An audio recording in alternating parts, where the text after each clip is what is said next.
Hello and welcome back to my channel. Now today is another different video. It's not Pompey related. It's still football related though, as it always is on this channel. Today I'm going to be predicting what I think anyway the England team will be in 2026 for the World Cup. Obviously there's going to be a few players here that aren't yet good but they've got good potential. There's going to be a couple of players that are already quite good but we need them to keep up that. There's a few players from the current team that aren't here because they're now getting a bit older. They might keep their places on the bench, but I don't think I've picked one that currently plays every game here. There's a couple, but without further ado, we'll get straight into the first team, then we'll do the bench, then we'll do the reserves. So in goal, I've gone for a keeper that is still 23, very good potential. He's showing it with Sheffield United this season. You may know who I'm talking about, of course, it's Dean Henderson. He is young, he's talented, played for Shrewsbury a couple of years ago, now he's gone out to Sheffield United on loan. He's proved himself there. I think in a couple of years he could be definitely England's number one. He's proven himself already, but he's only going to get better from here. So that's who I've gone with in goal. Now we'll move on to left back. Well, this is a position for England that's not the strongest. Hasn't been, I don't think it will be for a while unless we get a few youngsters in. I've gone with Ben Chilwell. Obviously very talented, still not very old. I reckon he'll still be here for the 2026 World Cup. I think his first proper tournament will be the Euros next year. Now, I think that'll be his time to shine for the country. But I just think he'll keep his space until 2026. Now we'll move on to both centre backs. Now both of them are very young. They play for top teams in the Premier League. One of them's a Champions League winner. One of them's a Europa League winner. First of all, we'll go for my left centre back, which is Joe Gomez. Obviously, Liverpool centre-back, plays alongside Virgil van Dijk most of the time. If not, then he's on the bench behind Matip. But he's definitely got potential to be one of the best. He's definitely going to be able to take over that England role at centre-back. He's still young, he's still in early 20s. And partnering him will be Fikayo Tomori of Chelsea. He's obviously young, again. He scored that wonder strike against Wolves earlier in the season. I expect you've seen that. He's very confident, he's very tall, he's very big, he knows what he's doing on the ball. So I just think those two at the back could be a very, very strong partnership for England in 6 years. Moving on now to probably what is one of the easiest selections in the team in terms of a talent of a player. There's definitely many positions here, many players at right back, that would fit this mould. You've got the likes of Jayden Bogle from Derby that didn't quite make the team. There's 3 right backs I've got in the whole squad here who... 2 of them are definitely good enough to take this man's spot. Obviously I've gone with Trent Alexander-Arnold of Liverpool, Champions League winner, most assists in the Premier League, very good right back going forward, and I've gone for a 4-3-3 because that's the way Southgate prefers to play. He plays attacking football and I just think Arnold would suit that. Whether or not he's here in 6 years, Southgate, we don't know yet, but I'm just going to go for what we've got at the minute, and I've gone with Alexander-Arnold. Moving on to the 3 centre mids, I've gone with 2 surprises for the England team, and I think I've gone for one obvious one here. My 2 surprises is Mason Mount, obviously from Fareham near Pompey. I reckon he'll be our cam in 6 years. He's currently playing for Chelsea week in, week out. He's got very good talent. He's still young. Definitely going to still be in the England lineup in 6 years. Reckon he'll be starting as well. I've then gone for a player that's not made an England debut. It's the only player in the starting 11 that doesn't currently play in the Premier League. He might even be captain in 6 years, I never know. It's Calvin Phillips. Now, he's Leeds captain at the minute, and he's linked with many of the top teams in the Premier League. Very, very good player, very confident, very hard-hitting in the challenges, very good on the ball. I just think he's definitely going to be one of the best players in England's team in 6 years. I think he's definitely going to be there, he's definitely going to be playing every game. As I said, he could even be captain.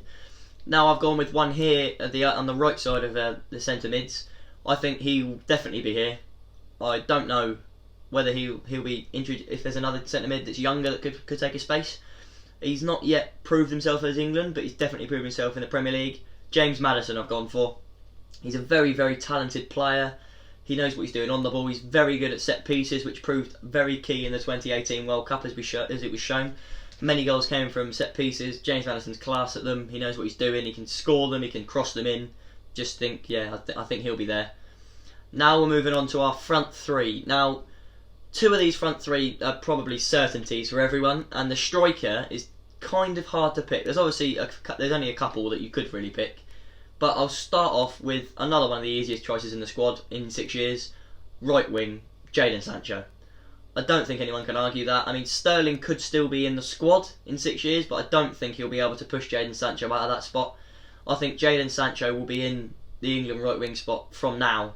I think he's definitely good enough to take the spot now, let alone in 6 years. So yeah, I think he'll be there for a good period of time. Now we'll go over to left wing, and in left wing I've gone for a player that's not as good for his club as he is for his country. Definitely could improve, but I think he will improve in 6 years. It's Marcus Rashford. Now there's a couple of choices I could have picked at left mid. There's a couple of them on the bench, but I've gone for Marcus Rashford with this one. Obviously, he's very talented. He's definitely got the swagger about him when he gets the ball. If you can harness his talent, I think he could be a very, very good player for England. And I think Southgate has done that. Ole Gunnar Solskjaer struggled to do that at United, and he's obviously been poor as a result. But I think Marcus Rashford is going to be England's left winger in 6 years. Now we'll move on to a player that is up front for my England side in 6 years. I think he's definitely got the potential to take that spot. He's already shown himself. He's not even hit 20 yet, but he's already shown himself in the Premier League. This player is, of course, Mason Greenwood. Now, Mason Greenwood has been scoring goals this season when he's played. He's played in the Europa League. He's scored, obviously. He's kind of come onto the scene like Marcus Rashford did, but I think he's kept it a bit more. I think under Southgate's wing in the England squad, I think he'd definitely bring him up to be an even better player than he currently is. Now, I think he's going to be in the England frame for 10 more years, maybe 15 more years. He's only 19. You've got plenty of time, and I think 2026 will be his peak of his career. When he's hitting 25, 26, I think that'll be when he will come into the scene and he'll be peaking as a player. Now I'm going to scroll down on my screen to my bench, and of course there's a few players here that could definitely push into the first team. I've gone for a mixture of experience and a mixture of youth still. So I'm going to start off with the goalkeeper, so I'm going to go from down up through the team. So my substitute goalkeeper is probably the best keeper in England at the minute. It's Jordan Pickford. Jordan Pickford obviously saved that penalty against Colombia last year. He's made the save against Colombia before they scored last year. Very talented England keeper at the minute. I think he's definitely got the potential to still be in the squad in 2026. I just don't think by that point he'll be holding on to his first team space as much.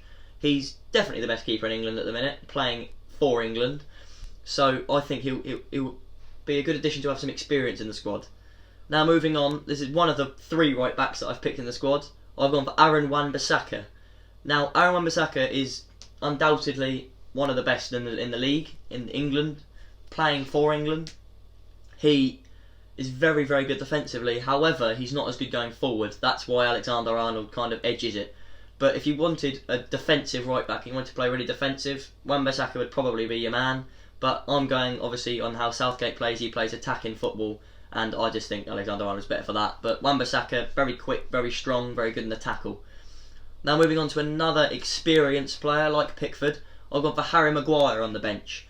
Now Harry Maguire could definitely keep his spot until then. He'll be 33 when it comes to 2026. That's why I've kind of gone for Tomori and Gomez, because I think they'll still be 28, 29. They'll still be young enough to kind of be first teamers, be quick, be good on the ball. I think Harry Maguire is going to get better than he is at the minute, but he was definitely better when at Leicester at the World Cup. But I think he's ultimately better for England than he is for his club. So I think if Southgate's still there, Maguire will still be in the frame.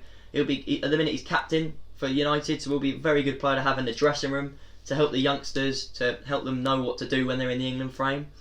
And yeah, that's Harry Maguire. Now I've gone for another youngster, another Chelsea youngster, who could take Marcus Rashford's left wing spot. I'm going for Callum Hudson-Odoi. He's obviously got one of the most lucrative deals in football for a teenager, as Chelsea wanted to give him it to lure him away from trying to sign for Bayern.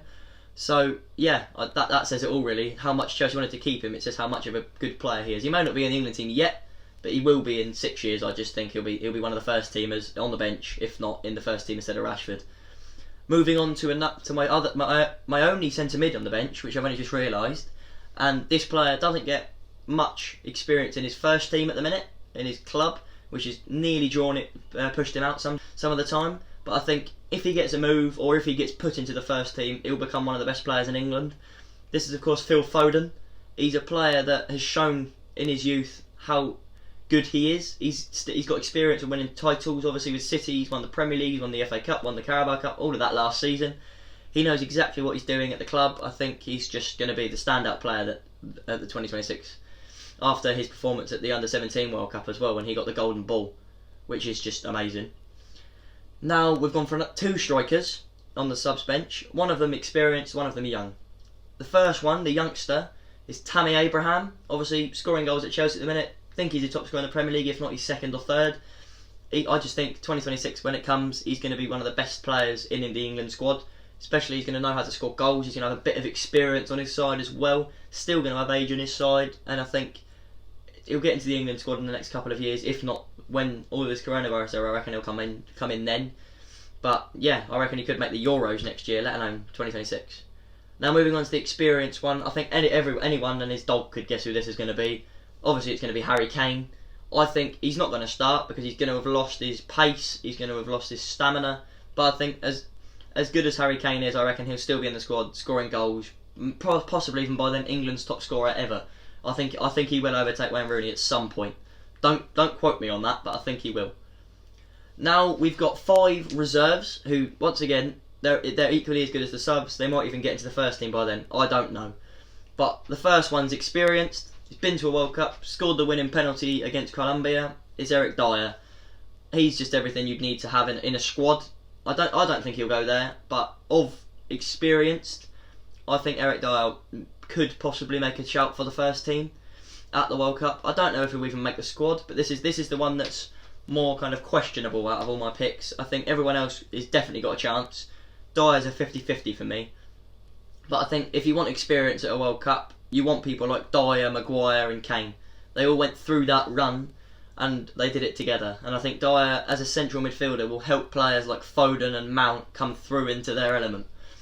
Now moving on, we've got another player that will be 32 then. He's obviously not been an England player his whole career. He used to play for Ireland. That of course is Jack Grealish. He used Ireland as a stepping stone, as some may say. He's now moved on to England. He's obviously a very talented player. Obviously that goal against Man United from the wing where he cut in and fired it. I think he's another player that could definitely take Rashford's spot, or he could even play in the middle. He can play anywhere you want him to play, on the wings or in the middle. So I think he'll be in with a shout of that squad. Even though he might be older, I think he'll make the reserves. I think he'll make the team. I think he'll make the Euro team next year as well, but I reckon he's definitely in with a shout for next season, for the 2026 World Cup as well. And now we've moved on to one that even I was surprised when I picked him. I think a lot of you may not know who he is. He is currently playing for Leeds United in the Championship. It's Ben White. Now Ben White is 23 at the minute. He's on FIFA Team of the Season So Far card. He's a very, very talented centre-back. He's taken Pontus Jansson's spot in the Leeds squad, and obviously that takes some doing. He was a very good centre-back, and Ben White's come into his element and taken that off of him. He's doing well with Leeds alongside Calvin Phillips as well, who could be in this team, which could help if you got both of them. But I just think in 6 years, as a 29-year-old centre-back, I reckon he would have improved. Leeds could be in the Premier then, or he could get a Premier League move. I think he'll get experience, and I think he'll improve. So, moving on to our final 2 players. One of them is another right-back, and one of them is another central midfielder. Now, the central midfielder's experienced. He's been to a World Cup. He might have even been to 2 World Cups now. And that's obviously Dele Alli. He scored against Sweden in the World Cup. He went through the run, and just like Dyer, he's come from Tottenham, played for England, and he went through that run into the World Cup semi-finals to get unlucky and finish 4th. But I think he'll be helpful to be, because he still won't be ridiculously old. He'll be definitely good to maybe even play every game, but experience for the centre mids again of Mason Mount and Phil Foden to help them develop into players that could definitely challenge the world at being centre mids. They could be like the future Luka Modric's. But obviously that's just my prediction. And the third right back in the squad is going to be Max Aarons. Now Max Aarons plays for Norwich, who obviously aren't doing brilliantly, but Max Aarons has been a shining light for them. He's a very, very talented right back. He's good on the ball, he's confident, he's good going forward, he's good defensively. He's just been let down by a Norwich side. I think if he can get his move away from Norwich, if he can get into a club like Tottenham, into a club like Chelsea, I reckon, or Reece James is another right back that England, they've got so many now. But I reckon if he can get a move to the top 6 or even top 10, maybe like Wolves, if Max Aarons can get to one of those clubs, he can definitely develop into England's right back. But I don't think he'll be able to push Wan-Bissaka and Arnold, but I reckon he'll be there. Anyway, this has been my England prediction for 2026. I reckon the squad that we have at the minute is very young. I reckon we'll do well in that World Cup. Depends how we do in the next Euros and the next World Cup first though. So don't forget to like this video. Don't forget to subscribe down below. Can we get 10 likes on this video? Thank you all for smashing the like button on the Bundesliga video and for 233 subscribers. Can we hit 250 by the end of the week? And I'll see you in the next one.